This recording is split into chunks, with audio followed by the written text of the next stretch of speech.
proyecto partió de una investigación histórica teórica sobre el Istmo del Darién, frontera sur de América Central, pero el proyecto con esto de la oportunidad del tanque ha evolucionado como una mezcla extraña entre un proyecto artístico y un proyecto curatorial.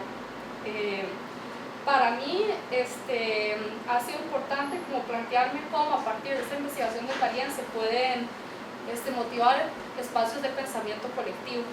Entonces todos estos esfuerzos curatoriales que yo estaba haciendo son con la intención de agarrar ciertas temáticas importantes que salen de esta investigación y tirarlas en diferentes direcciones.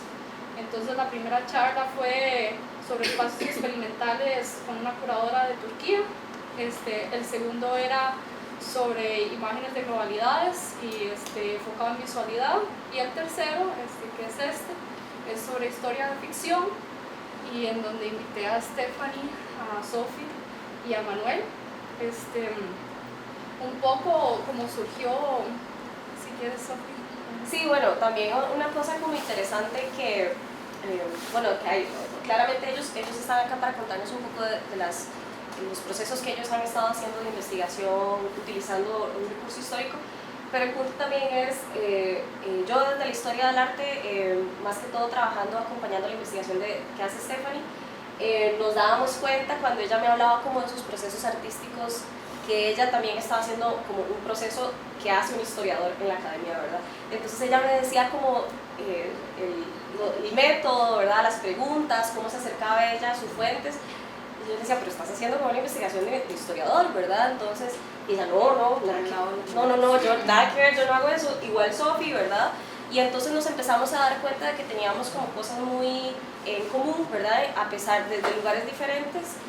Yo no hago producción artística, ¿verdad? Pero considero que nuestras preguntas salían de un punto muy similar, ¿verdad?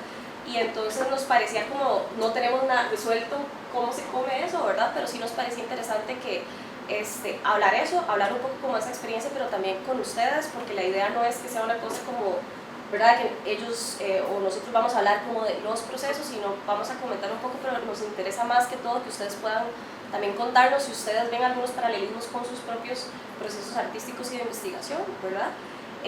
Y quizás eso es como lo más importante, ¿verdad? Que no va a haber como 15 minutos cada uno, no, o sea, interrumpan cuando quieran, cuando tengan consultas, eso es como lo más importante. Claramente sí, sí creo que una cosa importante de lo que ellos van a ir diciendo es utilizar ejemplos de sus propias prácticas un poco para ilustrar, porque esa cosa de historia y ficción puede ser un poco difícil de aterrizar. Sí. Como se conceptualizó, bueno, empezamos con un espacio de estudio, un espacio para discutir referencias que nosotros usamos para nuestra propia práctica, para entender mejor qué queremos decir con historia, con ficción, con teoría. Nos interesó abrir ese espacio de estudio a un grupo muchísimo más amplio, ¿verdad? que es hoy. Entonces, lo que ojalá buscamos es que pueda ser esto como un espacio de estudio y de aprendizaje sobre qué es hacer investigación histórica desde el arte. Sí, generar redes, ¿verdad? Creo que es algo como que Sophie siempre enfatiza mucho. También nosotros queríamos como, ¿verdad? Como esto puede abordarse de muchas perspectivas, nosotros aterrizamos estos 3 ejes para la tertulia que están aquí. Queríamos empezar un poco hablando en lo específico de la práctica artística de ellos, de qué manera utilizan el recurso del histórico, ¿verdad? Entonces, ¿cuál ha sido esa aproximación? Lo cual obviamente nos va a llevar como a cuáles son las metodologías de ellos para manejar eso que hacen, ¿verdad? Y ahí tenemos algunos puntos, ¿verdad? Una cosa importante, creo, de nuestra discusión era el trabajo en archivo, entonces que ellos nos puedan comentar un poco cómo lo abordan.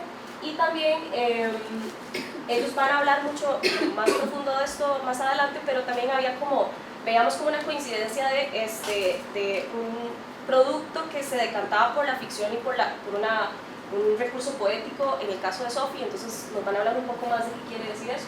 Y finalmente, que creo que algo que nos mueve a todos es cómo se traduce esto, cómo se puede transmitir esto en la mediación y el recurso pedagógico, digamos, de este tipo de ensayos artísticos, ¿verdad? Entonces ojalá que podamos llegar ahí también. Es como el aspecto curatorial. Exacto, como esa parte de cómo se traduce esto y el rol del público, ¿verdad? En este tipo de proyectos. Entonces, si quieren, empecemos. Creo que una cosa también que, sí, una cosa importante que no queríamos hacer como una presentación vivo de cada uno de ellos, pero yo sí creo que hay como un par de cositas que quisiera mencionar para que son como bien relevantes en la práctica de cada uno.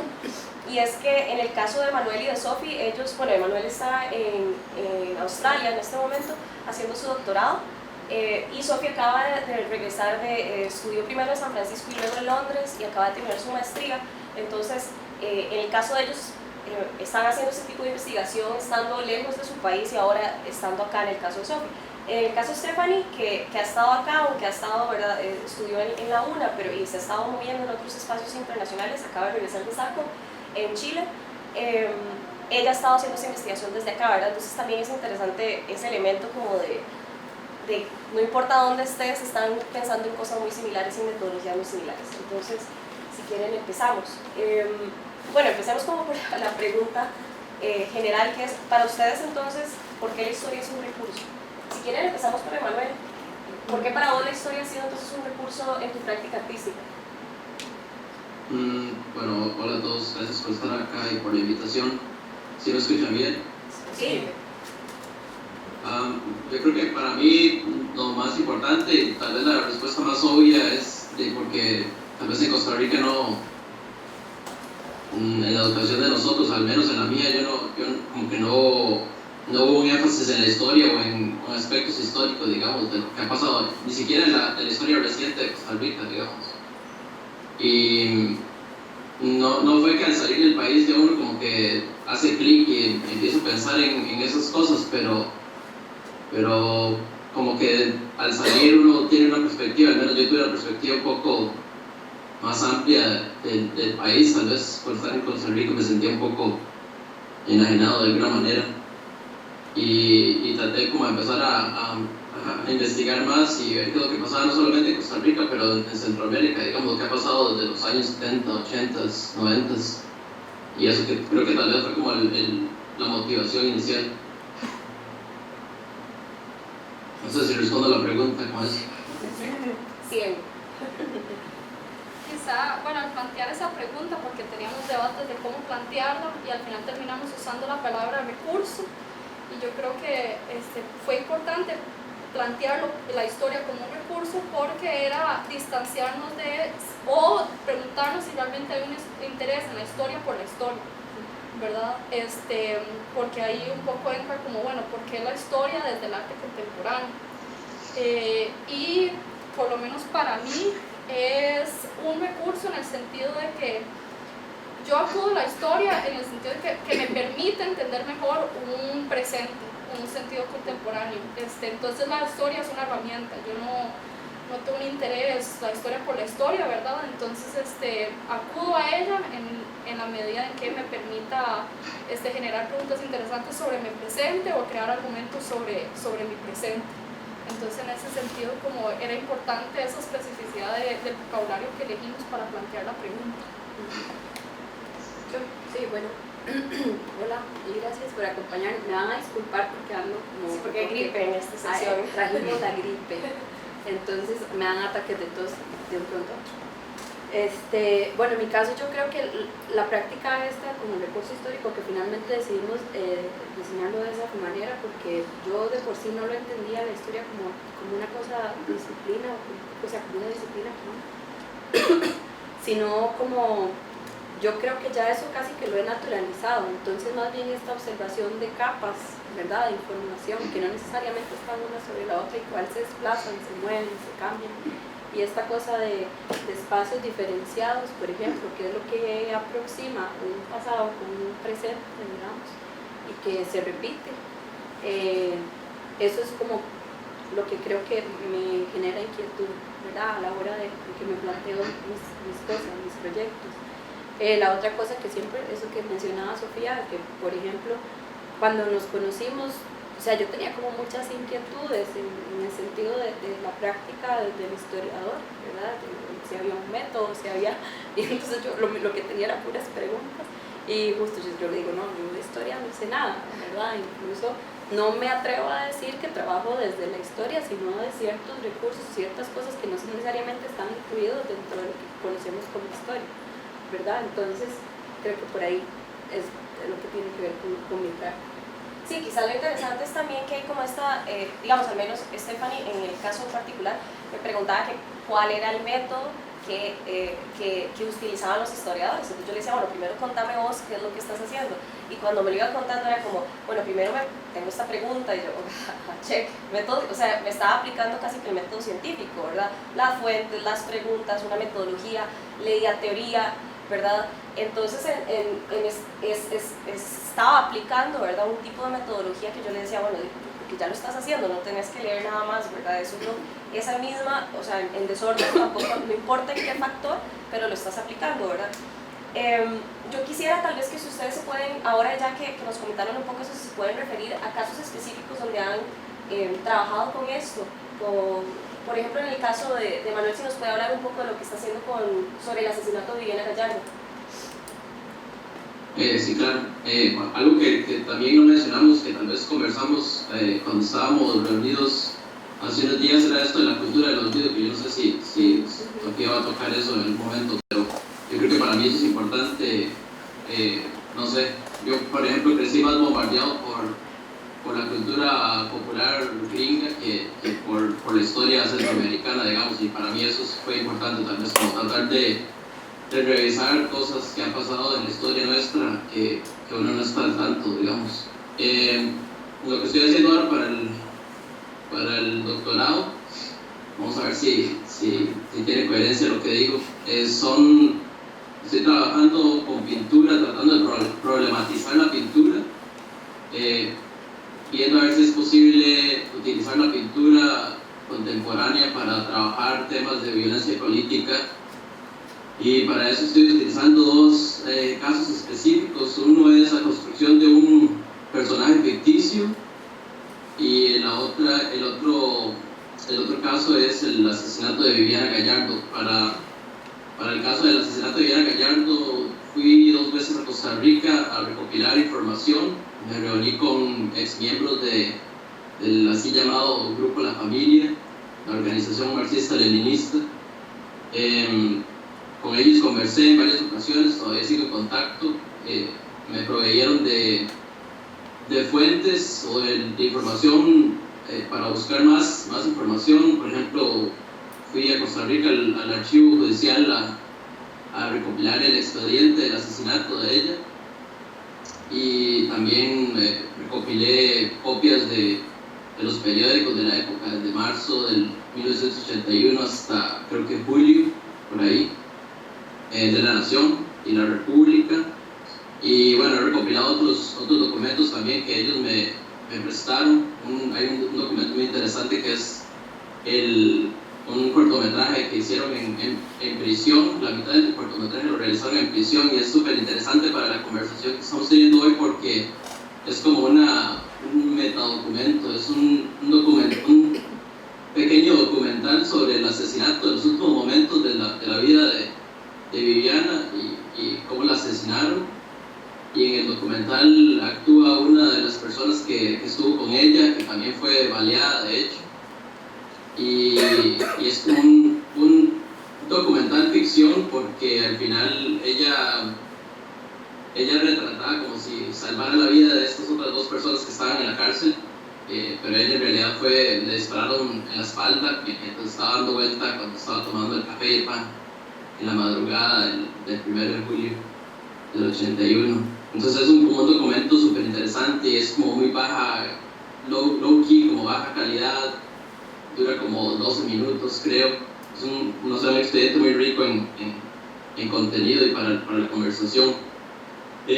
Así rápidamente, tal vez suene como muy fragmentado todo esto que les estoy diciendo, pero para que tenga un poco de sentido, yo empecé la investigación con 3 casos. De hecho tuve la expo en Costa Rica que se llamaba Sinonimia de la Alianza Francesa, en la cual colaboraron varias personas: Adrián Flores, Tatiana Monge, Alejandra Ramírez Mendoza también, y otra gente más.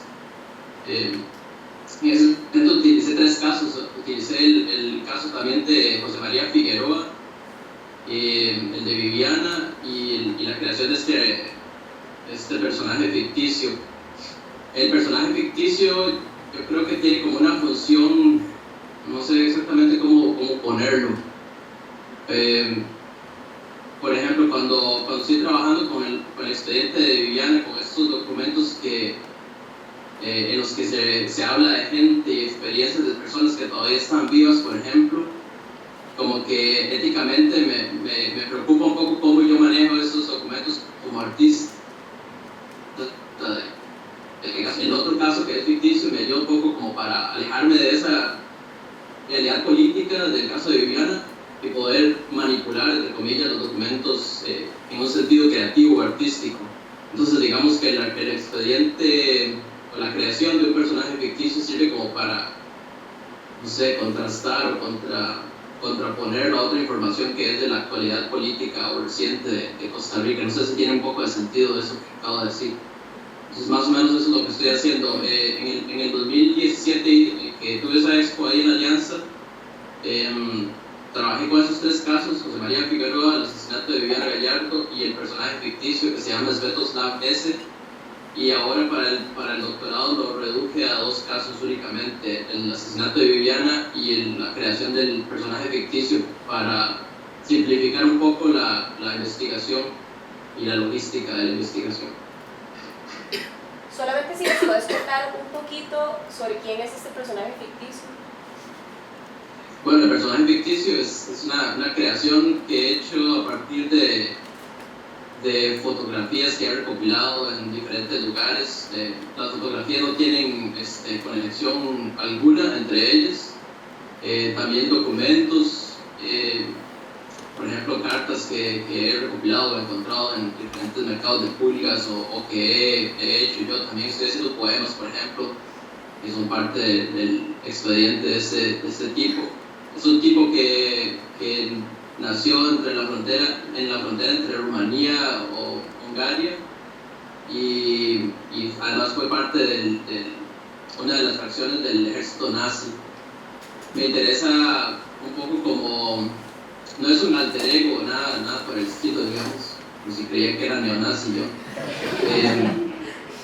Me interesa más como hablar de este personaje, presentar como sus historias románticas, su producción artística, porque era un pintor también, era como un pintor fallido, y me interesa como presentar esta parte más romántica del personaje. A la vez también hablo de que era nazi y presento imágenes de su pasado nazi, pero me interesa más presentarlo como su parte benévola, digamos, y me interesa cómo, dependiendo cómo uno presente la información, se puede leer, o las diferentes maneras en que uno presenta esta información se pueden leer. Para esto lo que empecé a hacer fue recopilar imágenes, y estas imágenes se las di a una amiga, Tatiana Monge, y ella escribió un pequeño guión inicial con estas imágenes. Entonces yo le di ciertos parámetros de trabajo, le dije este artista fue parte del ejército nazi, era católico, nació en esta geografía, digamos, en estos lugares, y a partir de ahí se puede utilizar cualquier cosa que usted quiera, puede ver las imágenes y trabajar a partir de ellas. Entonces se escribió un pequeño guión a partir de estos documentos, y de ahí he venido trabajando, haciendo pinturas y réplicas de otras pinturas y sí.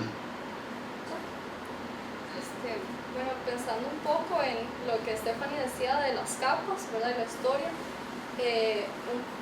a mí este grupo de reflexión que hemos tenido entre nosotros me ha servido como para realmente tratar de entender qué yo quiero decir con historia, un poco porque a veces creo que uno sigue con las prácticas de uno y empieza a dar sentado que uno está entendiendo ciertas connotaciones de términos, y luego uno está casi al final del proyecto y al final los términos más básicos uno es como, ay, no sé ni qué quiere decir esto, ¿verdad? Entonces yo traté, y quizás ustedes me pueden ayudar si quieren, como tratar de pensar en qué sentido, si la historia es un recurso, qué es lo que aporta ese recurso que no aportaría, no sé, atender a la psicología o otros tipos de recursos, ¿verdad? Entonces un poco pensé, bueno, seguimos siendo una sociedad historiográfica, la historia sigue teniendo un poder de autoridad, sigue teniendo esa connotación de verdad, de objetividad, por lo que sirve como para hacer argumentos y cargarlos con un cierto sentido de veracidad. Esto es lo que estoy tratando de pensar, ¿verdad? Otro es, bueno, la medida del tiempo, que es que nos permite analizar algo en un fragmento de tiempo extendido, atender al pasado, ¿verdad? Entonces, en ese sentido, bueno, por ejemplo, y esto yo no sé si yo lo entendí bien de la práctica de Manuel, pero creo que leyendo un poco, entendí que había reunido como el estilo del Atlas de Abby Warburg, como una serie de gestos o serie de patrones de cómo se ha representado un criminal. Entonces, a través de ver por un cierto tiempo prolongado cómo esos gestos se repiten, nos permiten ver cómo se afianzan ciertas ideas, ¿verdad? O cómo se posibilita que una idea surja y tenga potencia o sea dominante. Entonces, creo que eso es también importante de la historia, como eso de las condiciones de posibilidad para que algo tenga potencia. Y un poco esos son como los dos puntos fuertes que tengo. No sé si... Sí, tal vez si te puedes referir un poco ya en ejemplos concretos de cómo has aplicado eso, tal vez en esta expo que tenías ahorita. Sí,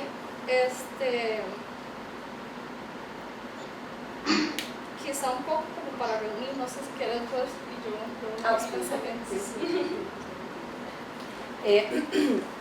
Bueno, precisamente sobre ese sentido de veracidad que hablas y retomando un poco las inquietudes por las cuales, digamos, empezamos a hablar y de mi interés por el método o lo que existe, o un método, era cuestionar en sí mismo esos procesos, ¿verdad? De cómo se legitima, cómo se administra la información que entra en un espacio,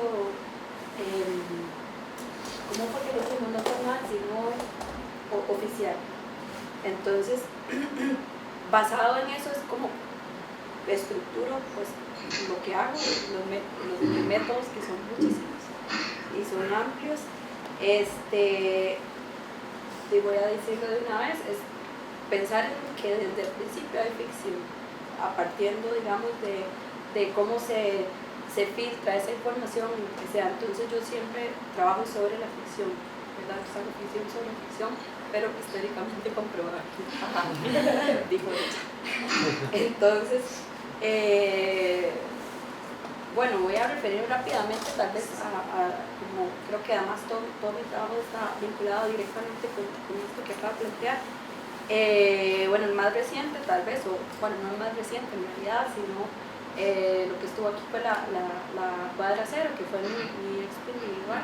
Entonces tenía que ver con la construcción de espacios o la invención de un espacio en específico en ese, pero hablaba de una cosa más general a partir de esa construcción, a partir de los recursos históricos, ¿verdad? Entonces, como esto tiene que ver con ejercicios de poder, por ejemplo, normalmente dictados desde una mentalidad bastante patriarcal.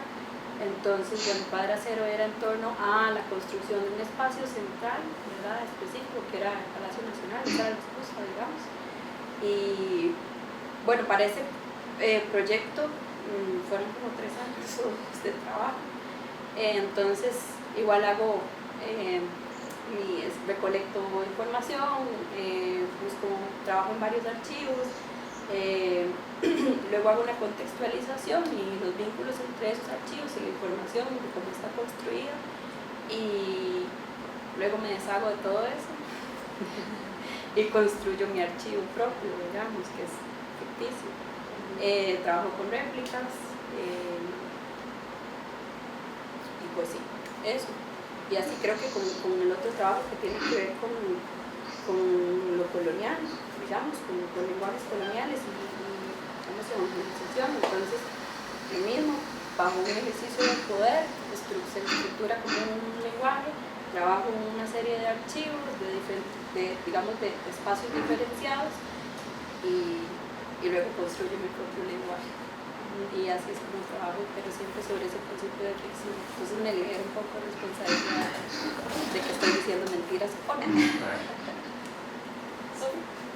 Bueno, con el proyecto que yo ahorita tengo en el tanque, yo estaba estudiando teoría y un poco entonces surge preguntarme, bueno, ¿qué es producir teoría situada? O teoría o teoría reconociendo de que no tiene ese nivel de universalidad, ¿verdad? Entonces, yo me planteo tratar de hacer un ejercicio de teorizar a partir de este lugar, que es el Istmo del Darién, y en realidad, bueno, entiendo esto la historia como recurso. Mi primer recurso no fue la historia, pero yo quería hacer algo más etnográfico, pero yo no tenía la posibilidad de ir al lugar. Entonces, lo que yo planteo es empezar a revisar archivos digitales, y eso inevitablemente me va llevando a no solo información sobre el presente del lugar, pero información que empieza a hablar de eventos históricos, y pues eventos históricos bastante hacia atrás. Entonces, por eso es un poco casi como coincidental que surge la pregunta de la historia. Yo, digamos, soy bastante no metodológica, o parte de mi método es el desorden, creo. Y creo que para este proceso fue muy importante ese desorden, porque yo creo, con esto de teorizar situado, yo creo que también fue importante que yo no asumo como genealogías de disciplinas. Digamos, si a mí me dicen que yo voy a estudiar un lugar específico, yo no voy a una disciplina que te dicen, bueno, estudia este tipo de antropología, esto te vaya a llevar a entender este lugar. Y un poco como que es muy importante para mí yo encontrar mis propias genealogías. Y eso requiere mucha confusión y mucho desorden, ¿verdad? Pero creo que es importante en esto de pensar cómo uno produce pensamiento situado. Yo nada más quería referirme un poco a lo que mencionaba Stephanie sobre lo de la ficción históricamente comprobable, que es una cosa que cuando yo acompañaba la investigación de Stephanie, ella, bueno, no sé si pudieron ver Cuadra Cero, ¿verdad? Pero habían piezas muy específicas que hablaban, digamos, como del interior o de la historia o de, digamos, como la vida que hubo dentro del Palacio Nacional, que Stephanie reconstruyó a partir de documentos históricos, pero que eran ficción, ¿verdad? O sea, eran cosas que no habían sucedido, ¿verdad? Para ponerlo así. No necesariamente, ¿verdad? Entonces ella me decía eso, ¿verdad? Como de esa tensión que tenía ella como artista de crear esto, pero no sabe, como muy intuitivamente, ¿verdad?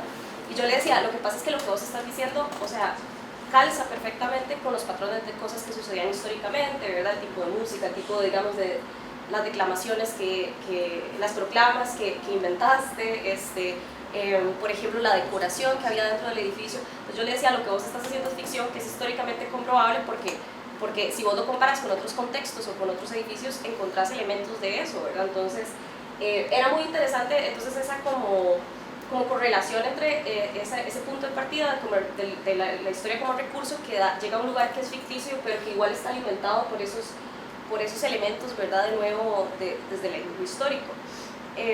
Hasta ahí yo quería parar un segundo para ver si alguno tiene una pregunta, si quieren hacer alguna intervención antes de continuar. Si no, entonces yo tengo igual muchas preguntas. A mí me gustaría también preguntarles ahora entonces sobre su relación con el archivo. Yo creo que ya nos han hablado un poquito de eso, pero sí me interesaría que ustedes pudieran hablar de cómo trabajan con ese archivo desde el desorden o desde el orden, cómo lo interrogan el archivo. Entonces, ¿quiere empezar? Ahora, ¿Se empiezo yo? Sí. Ok.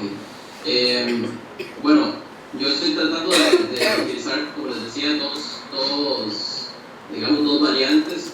Una es trabajar, o eso al menos es lo que yo creo, una es trabajar desde el archivo en que estoy haciendo una recopilación o reconstrucción yo no diría una historia, pero de un evento, en el caso del asesinato de Villar Gallardo, en el que he recopilado archivos o expedientes que están, que cualquier persona, cualquier costarricense puede tener acceso.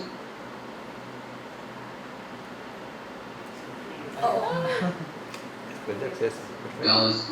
Listo, ya volviste. Repetí lo último que dijiste. ¿Hasta dónde me escucharon? Acceso. Ya está acceso. Okay. Lo que estamos haciendo es una reconstrucción de esa documentación, digamos, no estoy añadiendo nada de mi parte creativa, he tratado de hacerlo, pero no lo he logrado satisfactoriamente.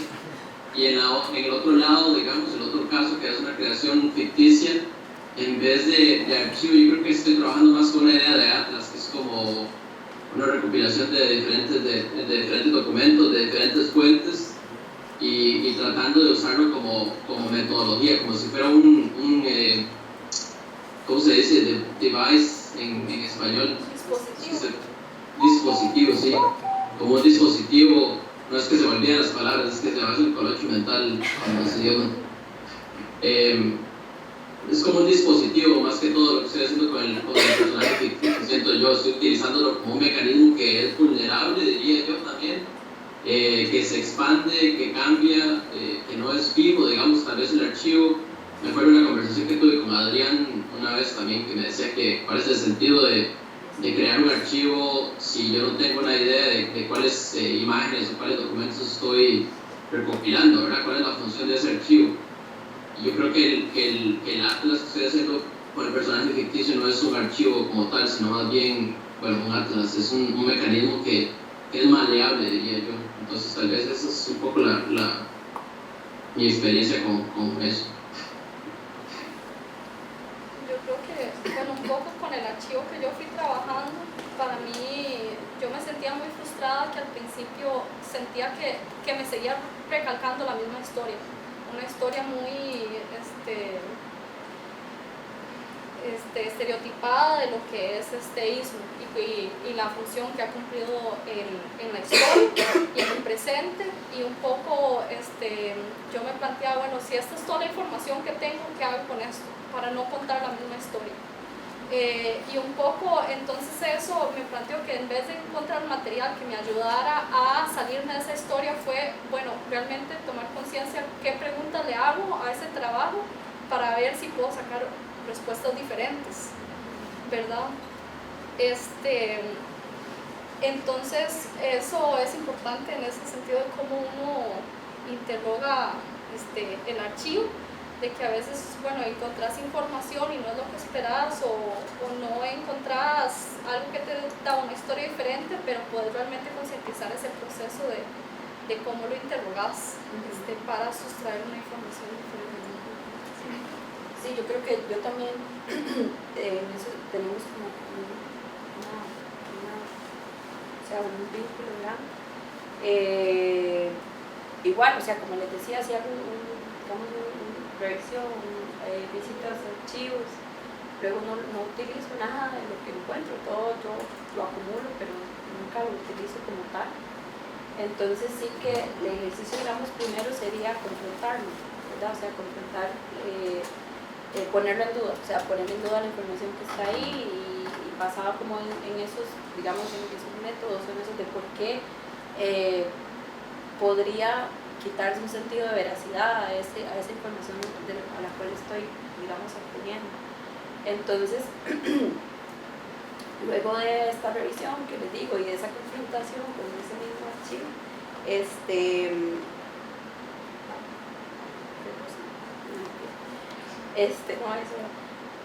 luego ya si yo utilizo, sí me baso, digamos, como un ejercicio muy desde lo visual, que es lo que yo sé hacer, ¿verdad? O sea, de cómo la forma, de cómo está redactado, la forma en que incluso está hasta diseñado, ¿verdad? Entonces empiezo como a partir como de eso que yo visualizo, y así construyo es por eso que hay un vínculo, ¿verdad? O sea, que podría ser en algún momento, ¿verdad? O sea, yo, digamos, no sé mucho de música ni nada, pero puedo hacer como el ejercicio desde lo visual, ¿verdad? Que es buscar ciertas cosas que además, si ponemos 3 archivos juntos, tienen algo en común, ¿verdad?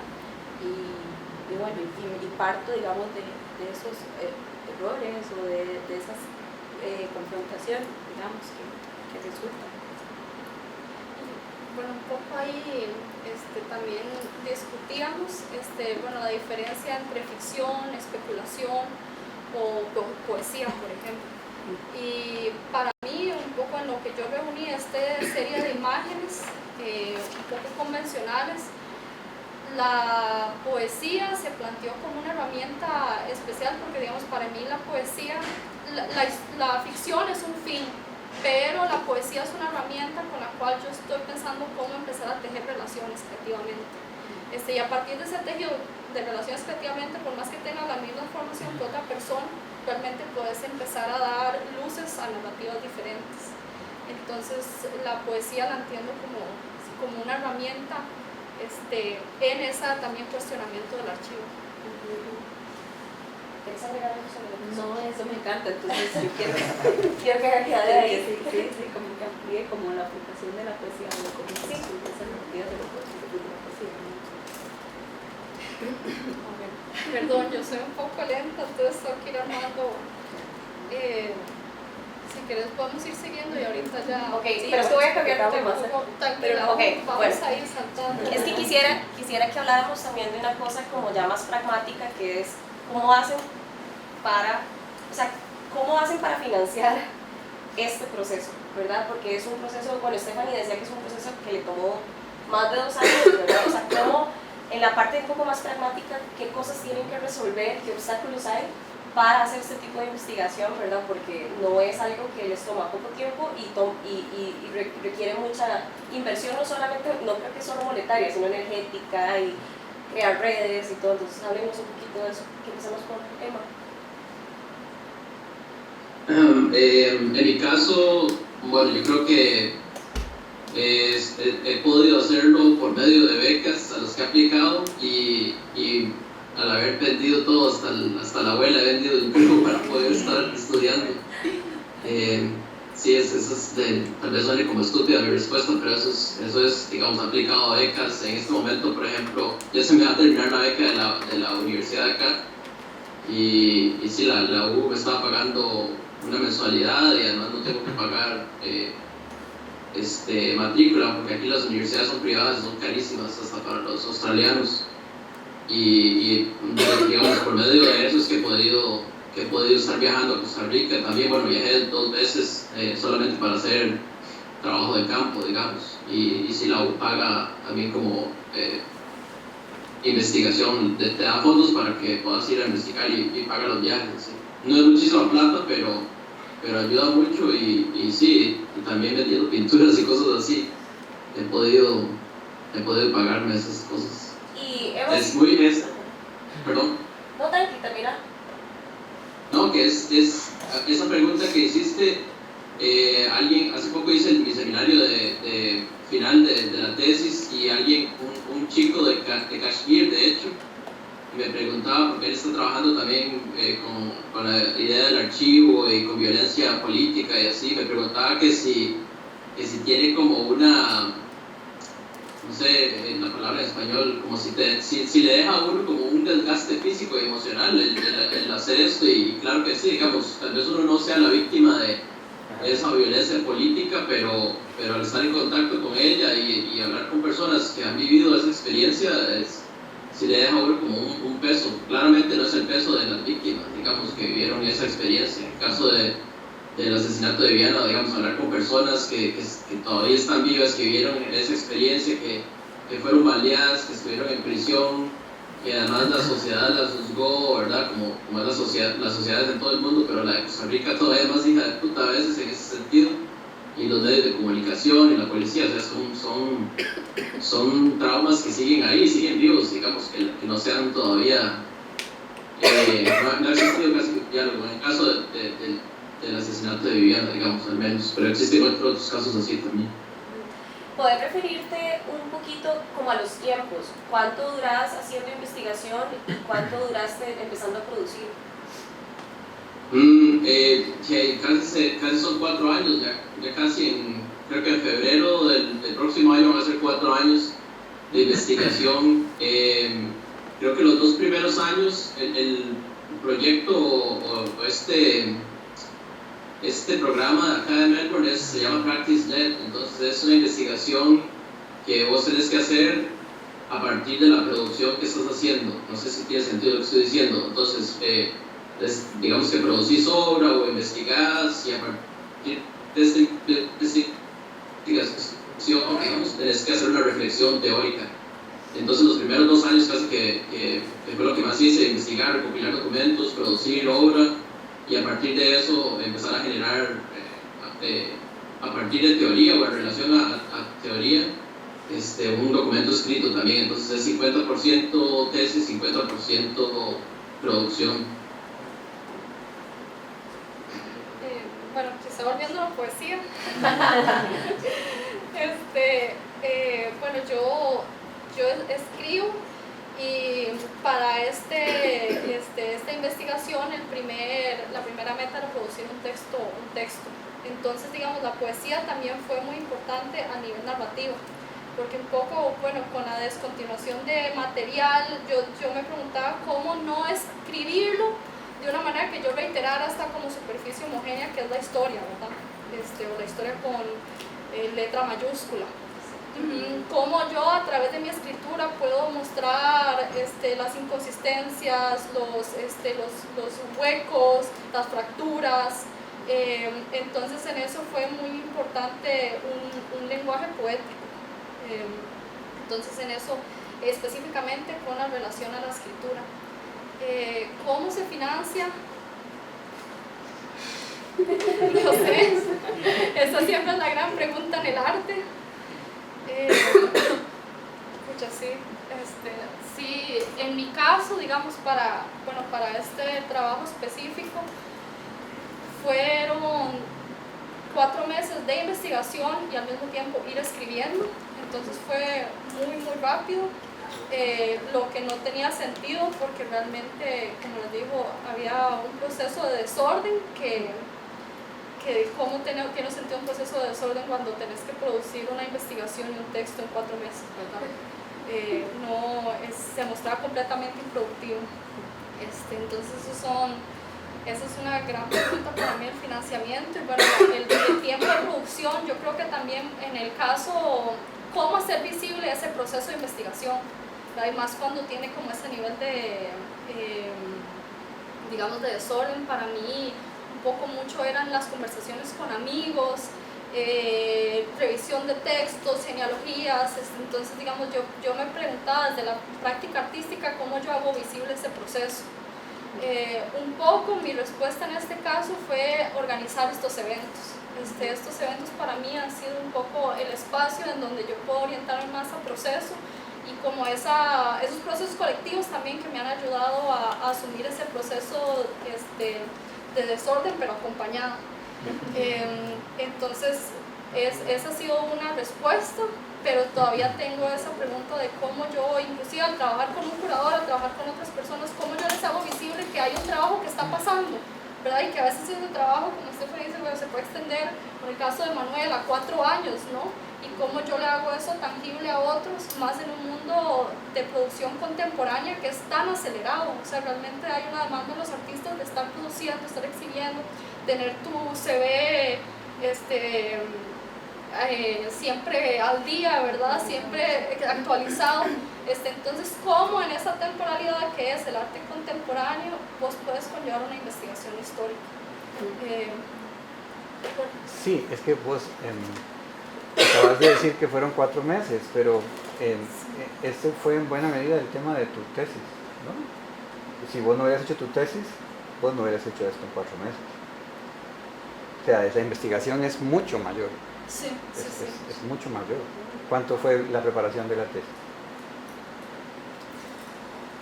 O sea, el proceso ha sido un año más todo esto, que ya dan casi 2 años hasta Ok, punto. casi 2 años entonces. Sí. Y bueno, ya que estoy hablando, me gustaría, porque veo que están guiando la conversación por el tema metodológico, y me parece interesante, pero este asunto del anarchivismo, bueno, Hall Foster fue uno de los primeros que escribió sobre esto en el Impulso Anarchivístico en 2004, ya penetró a la academia. En este momento es casi como materia de clases, hablar del anarchivismo y la posibilidad de reescribir la historia, ¿verdad?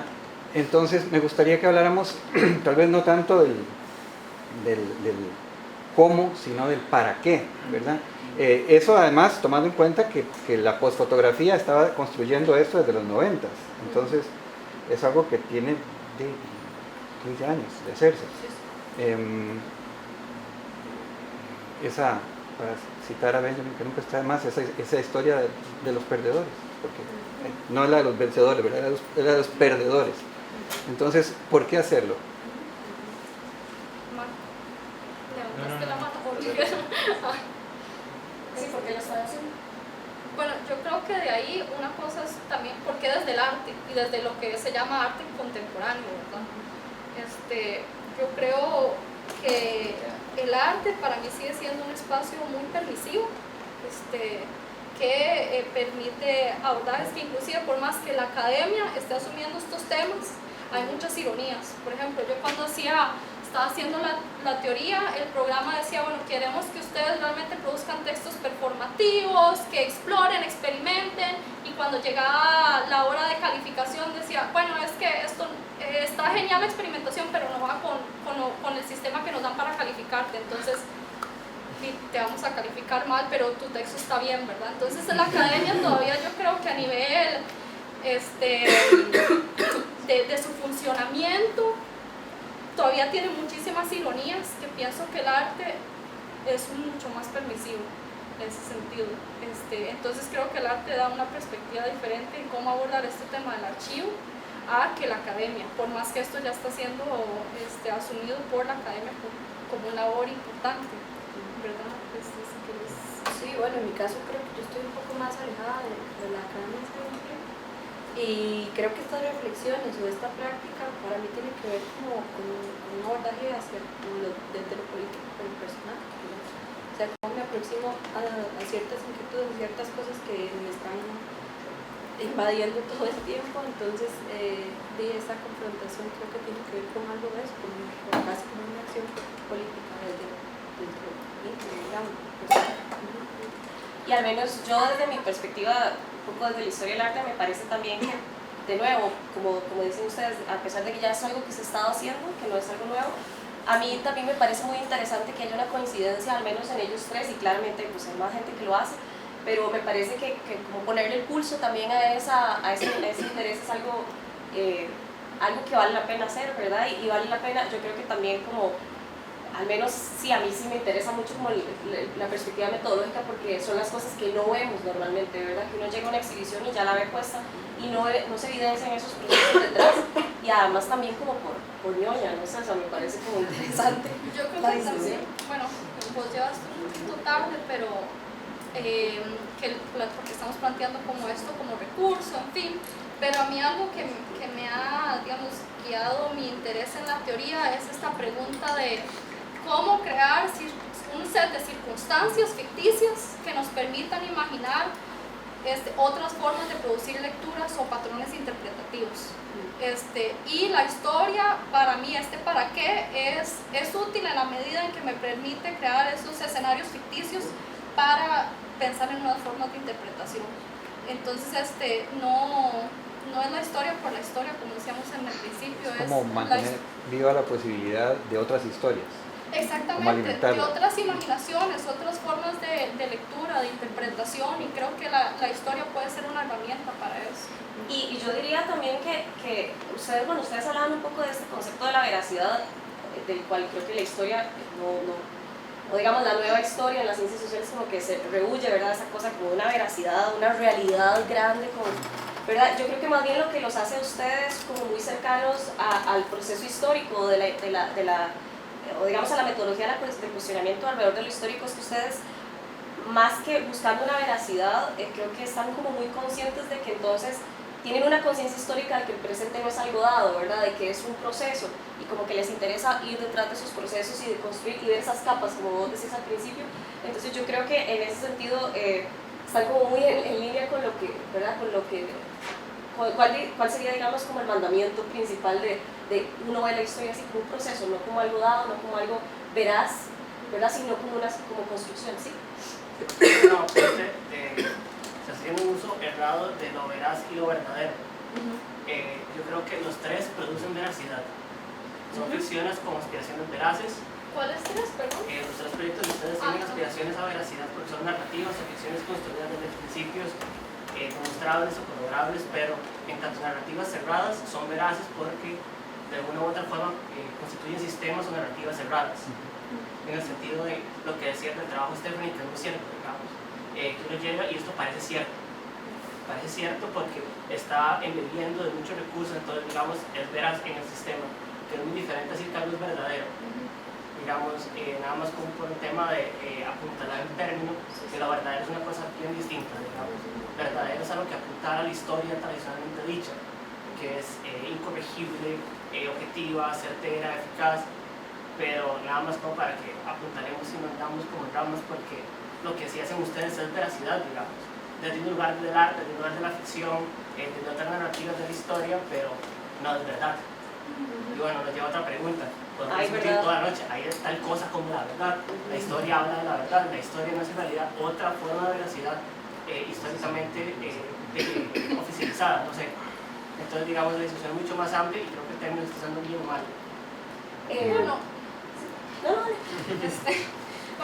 una cosa que pienso con lo que estás diciendo, hay una anécdota de Taussig. Taussig es un antropólogo australiano que a mí me gusta mucho, que él, bueno, lo invitan a dar un discurso en el Smithsonian y él cuenta la segunda vez, creo, la primera vez que él fue a visitar Machu Picchu, y él tenía un asistente, un hombre indígena que nunca había ido a Machu Picchu, creo que es del Brasil. Entonces Taussig, emocionado, dice, bueno, lo voy a llevar a Machu Picchu, ¿verdad? Que vea realmente estas magníficas ruinas que enseñan un pasado indígena, ¿verdad?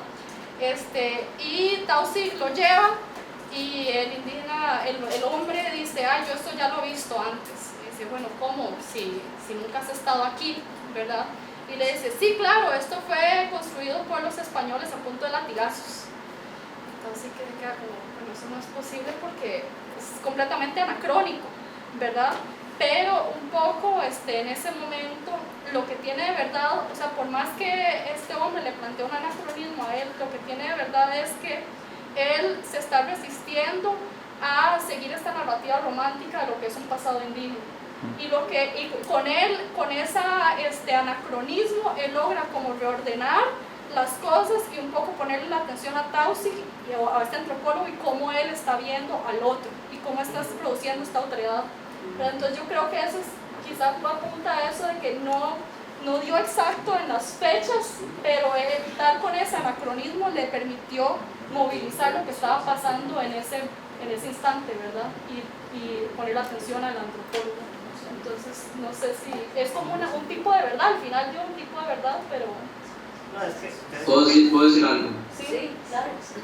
Yo creo que tiene relevancia con lo que dice Sofía y Viena y también con lo que dice Adrián, y trae a colación tal vez algo que no sé si vamos a tocar al final de los aspectos éticos de cuando tratamos con este tipo de documentación, y en especial cuando existe una deuda histórica, digamos, en algunos casos. Había un texto de los que me pasó Sofía, bueno, que nos pasó cuando estuvimos conversando previamente para este conversatorio, y había una frase en un texto, creo que de Carrie Lambert Peary, para ficción y plausibility se llama, y decía hasta qué punto la paraficción o la ficción es un deporte de los privilegiados. Y entonces cuando existe una deuda política, una deuda histórica, como por ejemplo el caso del que estoy estudiando yo de Viviana Gallardo, ¿cómo puede la ficción intervenir para trabajar con esos temas, digamos? ¿Hasta qué punto es algo de los estratos más privilegiados de la sociedad o de la academia o de los artistas, ¿verdad? Porque tenemos toda esta libertad para trabajar con cualquier tipo de documentos y no nos importan. Claramente estoy siendo cínico, ¿verdad? Pero ¿cuánta libertad tenemos para trabajar con la ficción cuando existen estas deudas históricas? ¿O cómo se trabajan con esos documentos éticamente, digamos? ¿Hay una manera correcta de hacerlo o no? No sé, es una pregunta que me interesa saber qué piensan ustedes. Bueno, solo para poner un poco de contexto, ¿verdad? Estamos viviendo en tiempos de negación del calentamiento global. El presidente de los Estados Unidos lo nombraron los rusos. O sea, estamos viviendo un tiempo ficticios. Entonces es muy importante entender que eso ya no sucede. O sea, ahora más bien los medios noticiosos y con el fake news, o sea, ya cuesta mucho. Cuando uno ve una noticia, siempre es como 80% de escepticismo. Hay que verificarlo todo antes de creérsela. Yo estoy completamente de acuerdo con lo que está diciendo Adrián. Me parece que tenemos que separar los términos. hay un autor que probablemente aquí no muchos no conozcan, a menos que hayan pasado por escuela de cine, que se llama Michael Raviger. Es imposible pasar por escuela de cine y no leer a Michael Raviger, porque escribió los libros sobre cómo hacer cine, particularmente cine documental. Y uno de los conceptos que maneja Michael Raviger es que el documental tiene que trabajarse desde la verdad emocional, que no siempre coincide, y ahí tal vez es incluso estar buscando veracidad con verdad, que no siempre coincide con la verdad aparente, ¿verdad? El trabajo de un buen documentalista, y él considera que la mayor parte de lo que se pasa como documental no es documental, es reportaje, ¿verdad? Tiene que responder a esa pregunta de cuál es la verdad emocional aquí. Y todo esto que estamos haciendo, los artistas, y en eso me disculpo, pero lo que voy a decir es un poco grosero, pero no hay nada más artificial que el arte. O sea, la historia del arte es la historia que alejarse de la naturaleza y alejarse de las verdades que parecen tangibles, ¿verdad? Entonces, Raviger usa un ejemplo de un equilibrio que tiene que haber entre fidelidad y claridad. Dice que la verdad importa bastante poco, pero la fidelidad y la claridad sí tienen que lograrse un buen equilibrio. Si uno pone mucha fidelidad al tema, la claridad se va al carajo. Y eso nos puede pasar a los artistas también, ¿eh? Porque uno lo que estaba mencionando Sofía, uno se emociona mucho con el tema, te hace experto en el tema y pones tanto dentro que después nadie logra, ¿verdad? A menos que pase días enteros leyendo los archivos, conectar. Pero sí, son tiempos ficticios completamente. Creo que los artistas estamos como incluso llegando tarde a la jugada aquí. Bueno, un par de comentarios quisiera hacer. Primero, digamos, en esta relación de historia y poesía y otra cosa. Borges decía que la historia tal vez no sea más que la historia de unas cuantas metáforas. Entonces eso me parece muy interesante, en el sentido de que muchas veces no es o es complicado explicar la historia, construir un relato lógicamente coherente de lo que es la historia. Y el mismo Borges, digamos, en la enciclopedia china, por ejemplo, eso solo lo puede hacer la poesía. Una enciclopedia china como lo que hace Borges solo la puede hacer la literatura, la ficción, pero es una ficción muy poderosa, muy productiva. Recuerden que Foucault empieza las palabras y las cosas citando la enciclopedia china de Borges, y su crítica a la modernidad está basada, digamos, o motivada parcialmente en la propuesta de Borges. La enciclopedia china es una como clasificación de animales que propone Borges, pero digamos se podría decir casi como completamente sin sentido, o sea, no tiene como una lógica organizativa, realmente como propone, no sé, los que tienen alas, los que tienen machitas, bueno, no sé cómo sí, que rompe totalmente con la lógica clasificatoria aristotélica. Entonces es absolutamente inverosímil, absolutamente falso, absolutamente incoherente, pero es poderosamente productivo. Yo creo que la ventaja, si se podría decir así, que tiene el arte, la literatura, la música, las artes visuales, etc., es la capacidad de romper esas narrativas, digamos, de elaborar formas de visualización, de verbalización que rompen con las formas académicamente canonizadas. Yo creo que ese es un tema muy, muy importante. Y tal vez hablando de por qué la fractura de la bestia,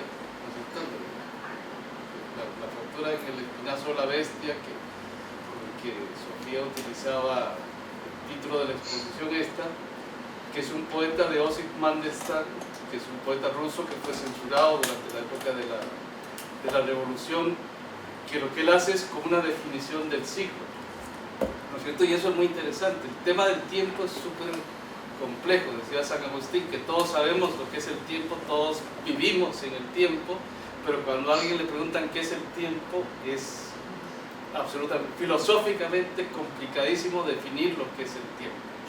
De hecho, él acaba definiendo, dice, no hay pasado, no hay presente, hay tres presentes. No hay pasado, no hay futuro, hay tres presentes. Pasado, presente, pasado, futuro.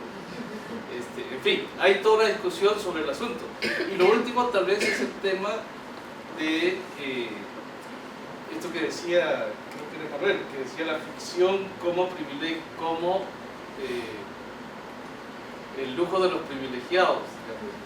Pero eso también es muy complicado porque si uno se va al tema del testimonio, que el testimonio es una herramienta fundamental para la reconstrucción de estas otras historias olvidadas al estilo Benjamin, ¿verdad? Las historias, no la historia oficial, sino las historias de los perdedores, de los vencidos, de los que no pudieron contar su historia, porque su historia no se registró como parte de la historia oficial. Y ahí el caso de Rigoberta Menchú yo creo que es sumamente interesante. Hay un debate enorme sobre los testimonios de Rigoberta Menchú, ¿no es cierto? Que Rigoberta Menchú, cuando dio su testimonio, narró una historia de que el padre se refugió en la embajada española, que fue tomada por el ejército guatemalteco y que asesinó al padre, y un historiador norteamericano positivista se va a buscar los datos, se va al archivo, busca dónde está el dato que diga que el señor padre de doña Rigoberta Menchú murió asesinado en la toma de la embajada por el ejército guatemalteco, y el padre no aparece.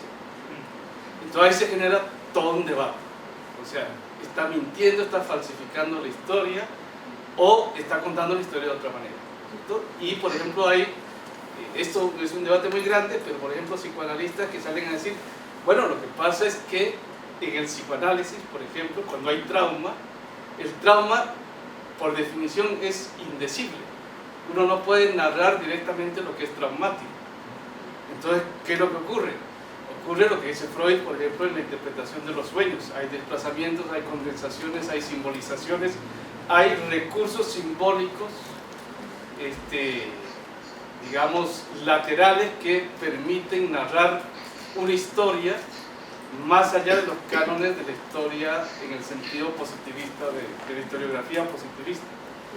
Entonces, yo creo que el arte tiene algo en ese sentido de psicoanálisis, en el sentido de que permite recuperar esas otras narrativas, esas otras historias que pueden parecer muy incoherentes, muy inverosímiles, y ponerlas en imagen, ponerlas en lenguaje, ponerlas en discurso, sin verse sometida necesariamente a la exigencia de veracidad, de método científico, de demostración científica, etc. Eso es lo que quería.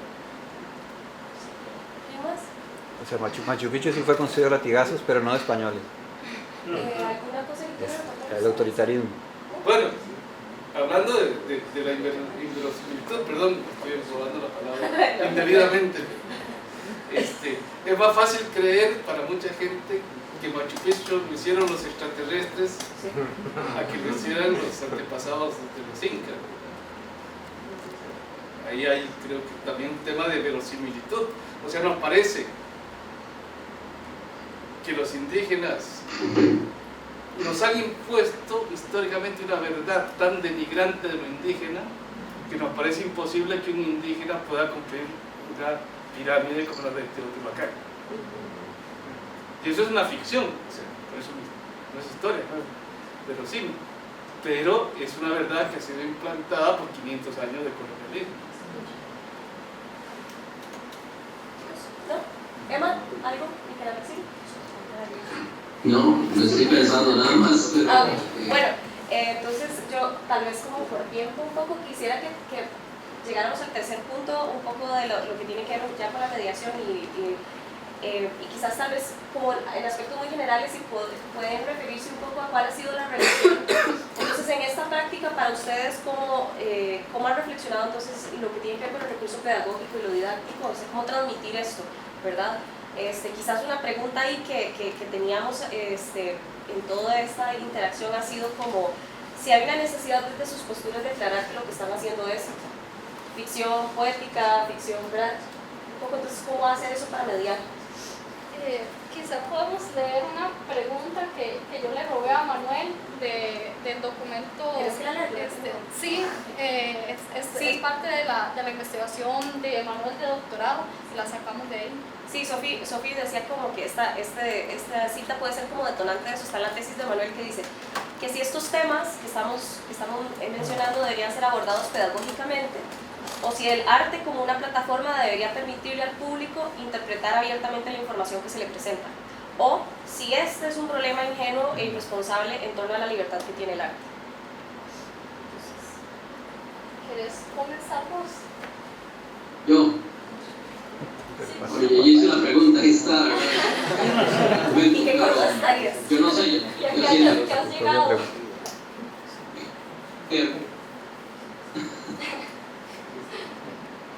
ya se despegó. Sí. Se despegó. Yo lo que siento es que al menos mi investigación es una investigación conflictiva y vulnerable, digamos. Siento que se le puede, si se le corta una pata, se puede caer muy fácilmente, a pesar de estar teóricamente justificada, digamos. Yo estoy utilizando un montón de teorías de la imagen o estudios culturales, todo esto de medios, pero es muy vulnerable por todos los lados que se le vea. Entonces esa pregunta es una pregunta totalmente relevante para mi proyecto. Yo tengo que hacer una expo final en un par de meses, o un mes casi, y eso me lo estoy preguntando, digamos, si los mecanismos que debo utilizar, o los dispositivos que debo utilizar para presentar mi proyecto deben ser pedagógicos, o pedagógicos me refiero a si deben explicar el porqué, la motivación de lo que estoy haciendo, explicando cada caso, por ejemplo, que uno es real, ¿verdad? Entre comillas, veracidad, todas las que estaban hablando ustedes, y el otro es una construcción ficticia. Para mí es todavía un conflicto, yo no sé cómo lo voy a hacer, estoy todavía tratando de dialogar con eso. Además de que tengo que pensar en el contexto en el que estoy acá, no es Costa Rica, no es San José, sino es Australia, gente que no conoce, inclusive no sabe ni qué es Costa Rica, y tengo que presentar un evento específico, muy particular del país, digamos.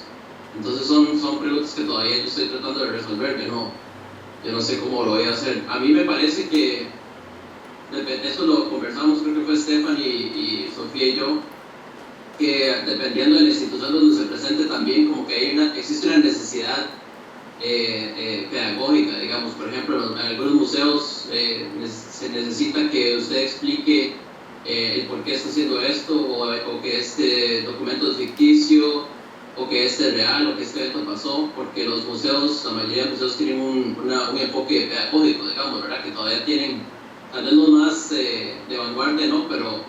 Pero el museo como tal es como este lugar, ¿verdad? Como el mausoleo donde se enseña a las masas a pensar, y existe criticidad de todo esto, pero yo creo que eso también se está rompiendo poco a poco. Entonces a mí me gusta también cuando se presenta esta información sin prevenir mucho y dejar que la gente haga un poco las asociaciones o preguntas.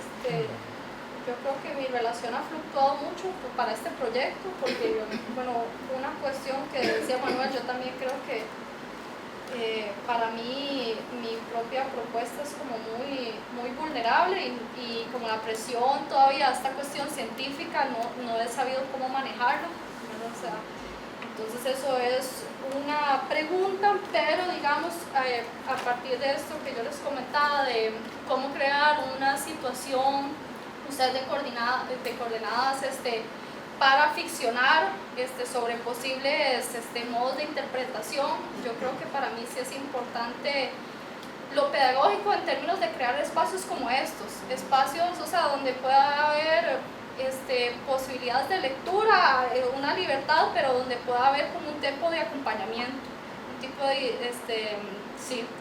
Entonces, creo que eso es como lo pienso ahorita. O sea, yo creo que sí hay una necesidad pedagógica. Yo creo que, por lo menos en términos de mi proyecto, solo plantearlo así, creo que puede,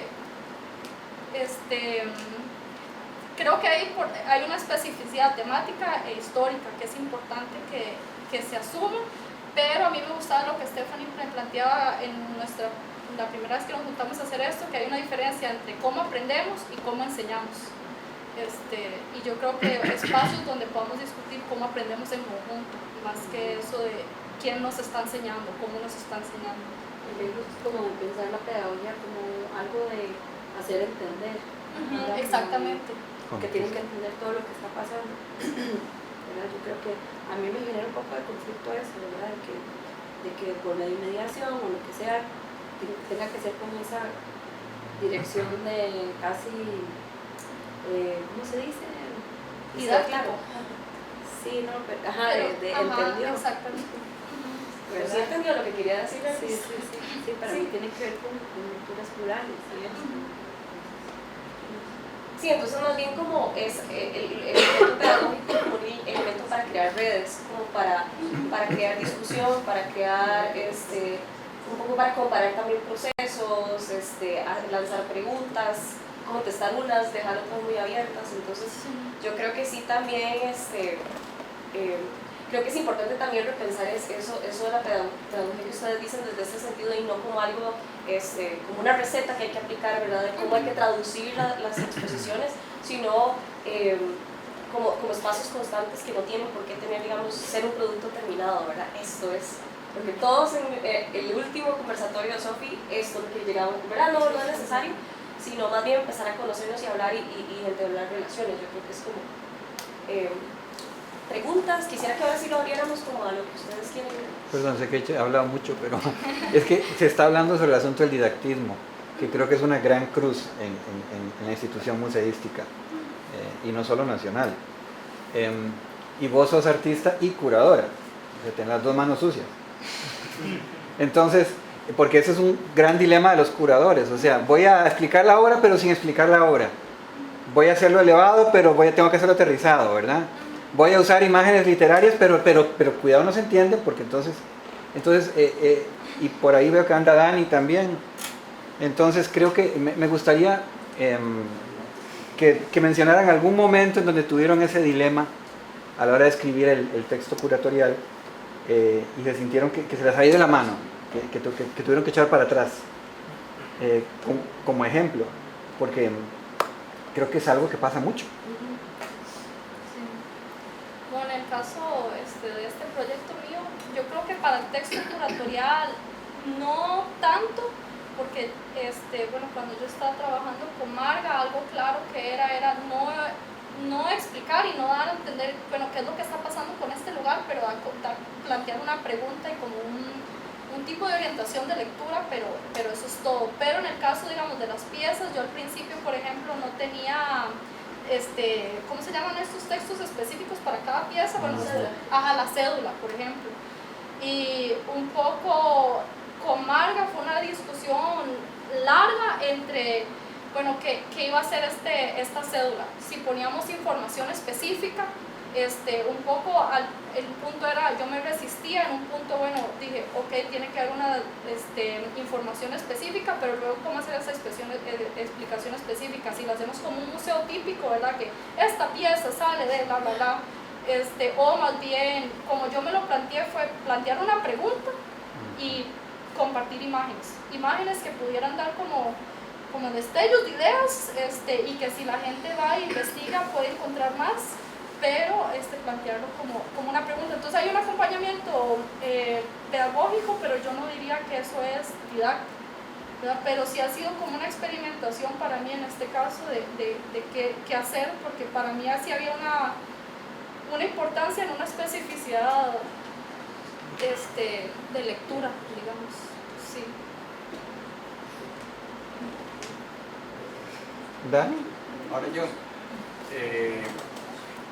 a ver, cada vez que tengo una exposición me cuestiono mucho cómo escribir un texto, porque por un lado cuando es una exposición individual, por un lado tengo que responder a las necesidades de cada artista, pero por otro lado tengo que responder a una visión institucional.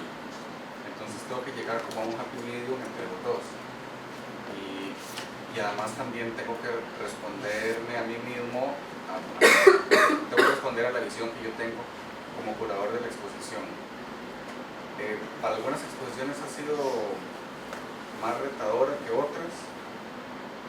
Para la de Stephanie, por ejemplo, a mí me interesaba jugar con el concepto de la ficción, entonces también que desde el texto curatorial que estaba en pared se sintiera un poco eso.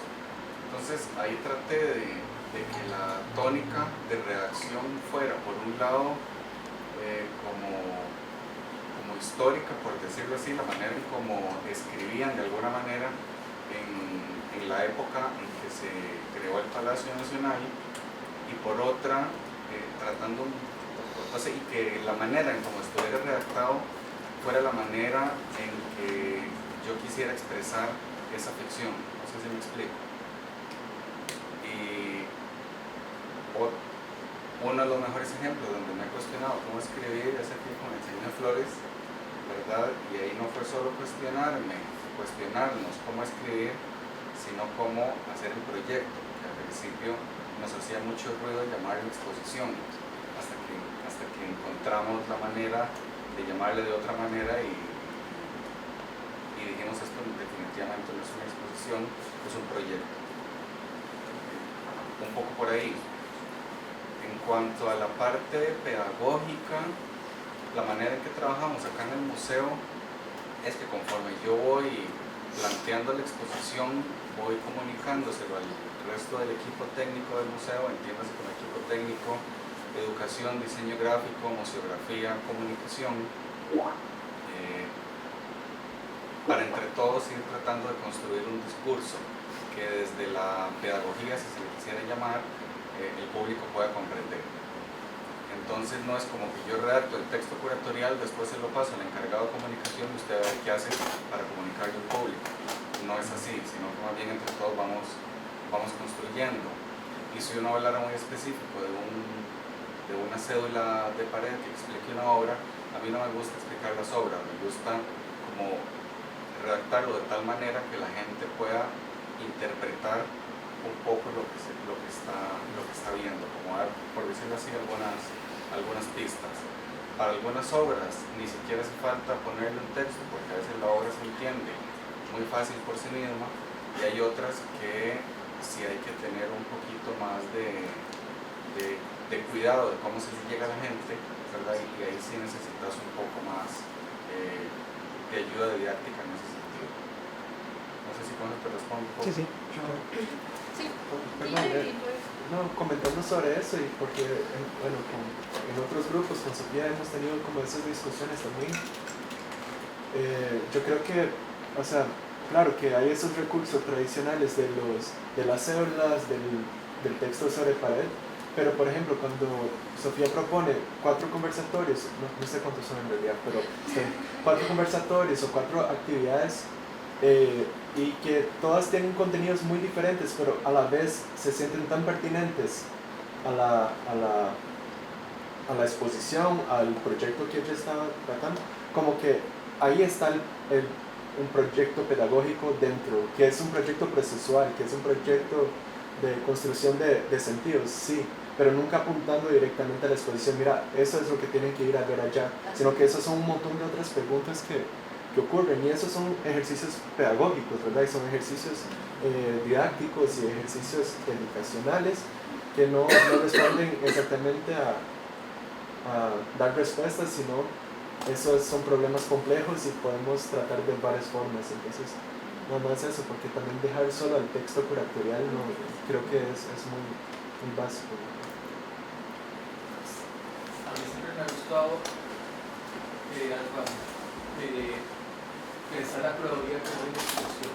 ¿Puedes hablar un poquito más alto? Siempre me ha gustado pensar la curaduría como una investigación, ¿no? Como un proceso de búsqueda, de análisis, de sistematización de la información, donde después te planteas lo que yo digo, lo que le llamo como guiones. Entonces, a partir de tu investigación, la investigación la veo más casi desde el ámbito académico. Y cuando tenés algo un poquito más sólido, entonces empiezas a plantearte los guiones, el guión curatorial, el guión museográfico, el guión educativo, es más, hasta el guión de comunicación, porque hablar con la prensa es otro mundo. Entonces, también tienes que plantearte cómo le vas a dar a los comunicadores. Entonces, pero en un inicio me gusta pensar que está de manera utópica que toda expresión debe partir de una investigación fuerte, sustanciosa, y a partir de ahí empiezas a crear los guiones a los diferentes públicos con los cuales vas a tener que Sí, tal vez no me expresé bien en el sentido de que estaba como dando a entender que primaba el texto sobre todo lo demás, cuando no es así. Creo que una de las cosas maravillosas de tu expo aquí, Stephanie, es que la gente salía y decía, suave, eso no es verdad. O sea, en ningún lugar lo traicionaban, ¿verdad? Y mantener viva esa otra historia era uno de los grandes logros de la expo, ¿verdad? Que era muy fácil romper la ilusión. Hasta uno tocaba las cosas y decía, suave, esto está bueno. Pero eso, Jorge, que estás diciendo, digamos, para la exposición de Stephanie era muy importante. Lo conversamos mucho y a nosotros nos interesaba, por un lado, desde el punto de vista curatorial, pero por otro lado también, desde el punto de vista institucional, no mentirle a la gente, ¿verdad? Que la gente, que esto no nos vaya a caer una demanda porque estamos haciendo, que estamos dando información histórica que no es cierta. Entonces, tratamos como de dejarlo escrito, ¿verdad? En algunas cédulas y en el texto de pared, pero que tampoco fuera obvio. Entonces, que la gente pudiera salir de la sala y si no leyó, no se dio cuenta, ¿verdad? O si no prestó suficiente atención. Pero si leyó y prestó atención y se dio cuenta de que había una ficción, que eso tampoco fuera a bajarle el ánimo o a decepcionarlo de alguna manera, ¿verdad? Entonces era como un juego, ¿verdad? Entre lo que está y lo que puede ser.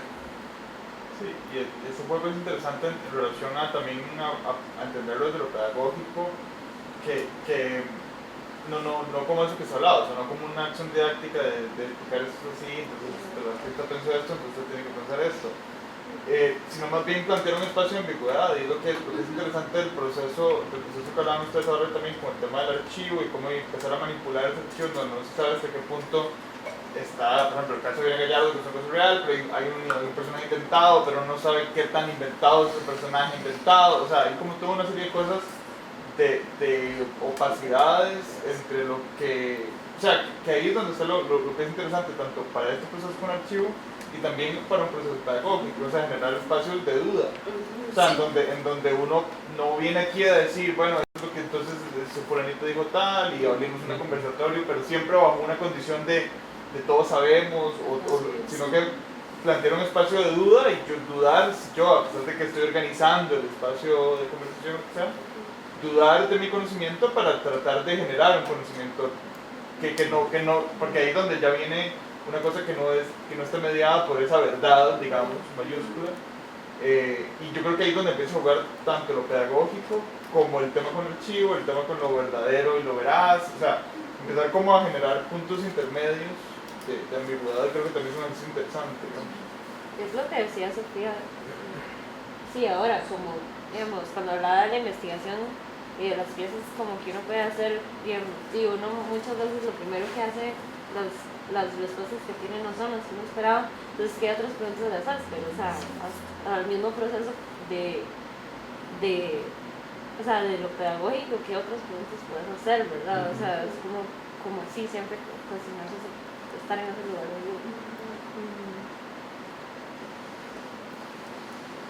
Con